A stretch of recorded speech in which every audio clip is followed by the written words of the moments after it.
भारत की बहन और बेटियों के सिंदूर को छीनने का दुस्साहस किया था, कल की स्ट्राइक में उन्हें अपना खानदान खोना पड़ा है।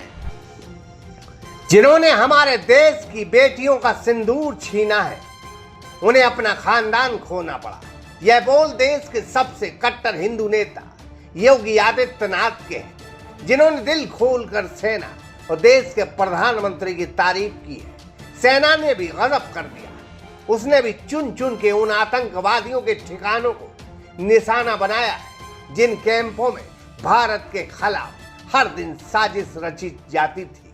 भारत की इस एयर स्ट्राइक ने दुनिया को यह बता दिया कि भारत अब बातों से नहीं, आसमान और जमीन दोनों जगह से जवाब देगा।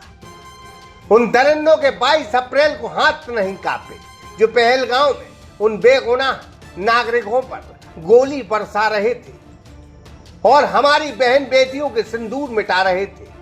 वैदिक institute of pharmaceutical education and research admission open. D pharma, B pharma, M pharma, बेहतर लैब, लाइब्रेरी, सभी छात्र छात्राओं को स्कॉलरशिप सुविधा। हमारा पता है यूनिवर्सिटी, रहली लिंक रोड, बमौरी तिराहा, बाबूपुरा, सागर। उसी दिन यह तय हो गया था कि भारत अब अमेरिका या चीन की धमकियों की आवाज नहीं सुनेगा, वो अब देश की जनता की आवाज सुनेगा। और वैसा ही सरकारों ने किया। तीनों सेनाओं को नरेंद्र दामोदर दास मोदी ने खुली छूट दे दी। वो तारीख 7 मई थी। यह देश की जनता को नहीं मालूम था। वजह थी कि इसी दिन देश के गृह विभाग ने 244 जिलों में मॉक ड्रिल की बात कही थी। लिहाजा किसी को अनुमान ही नहीं था कि सेना एयर स्ट्राइक करने वाली है। 6 मई निकल गई थी। बीती रात को जब देश की जनता सो रही थी, पाकिस्तान की आवाम सो रही थी, आतंक के मंसूबे पाले वो शख्स उन 9 ठिकानों पर सो रहे थे, तब 1:05 पर पाकिस्तान के साथ पीओके में आतंकी ठिकानों पर भारत देश की सेना ने मिसाइलें दागी और 9 ठिकाने नेस्तनाबूद कर दिए। तकरीबन 100 से ज्यादा आतंकवादी ढेर हो गए। इस बार बातें नहीं, काम हुआ है। इस बार मोदी सरकार ने किसी की आवाज नहीं सुनी। उन्होंने देश की जनता के मन की आवाज सुनी है और हमारी बहनों के सिंदूर उजाड़ने वाले लोगों का हमारी सेना ने खानदान के खानदान मिटा दिए।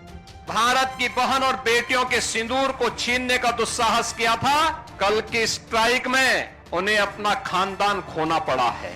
मैं सबसे पहले मॉक ड्रिल कार्यक्रम में भारत माता के महान सपूतों तीनों सेनाओं के द्वारा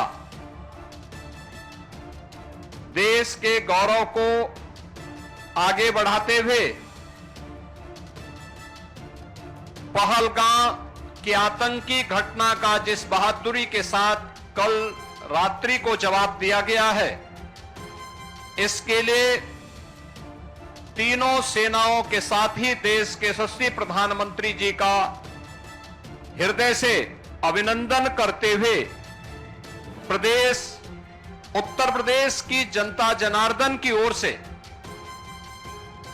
तीनों सेनाओं को और पूरे देशवासियों को हृदय से बधाई देता हूं और पहलगांव में अपने परिवारजनों को खोने वाले उन सभी परिवारों के प्रति संवेदना व्यक्त करते हुए दिवंगत आत्माओं के प्रति भी अपनी विनम्र श्रद्धांजलि अर्पित करता हूं।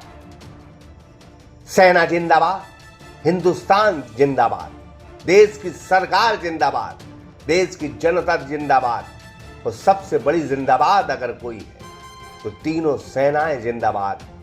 जिस दिन इन्हें हुक्म मिलता है, जो सरकारों से बंधे रहते हैं, और जब हुक्म इन्हें मिलता है तब दुश्मन देश में तबाही आती है।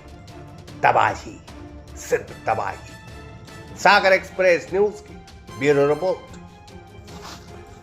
वैदिक institute of pharmaceutical education and research admission open. D pharma, B pharma, M pharma, बेहतर लैब, लाइब्रेरी, सभी छात्र छात्राओं को स्कॉलरशिप सुविधा। हमारा पता है यूनिवर्सिटी, रहली लिंक रोड, बमौरी तिराहा, बाबूपुरा, सागर।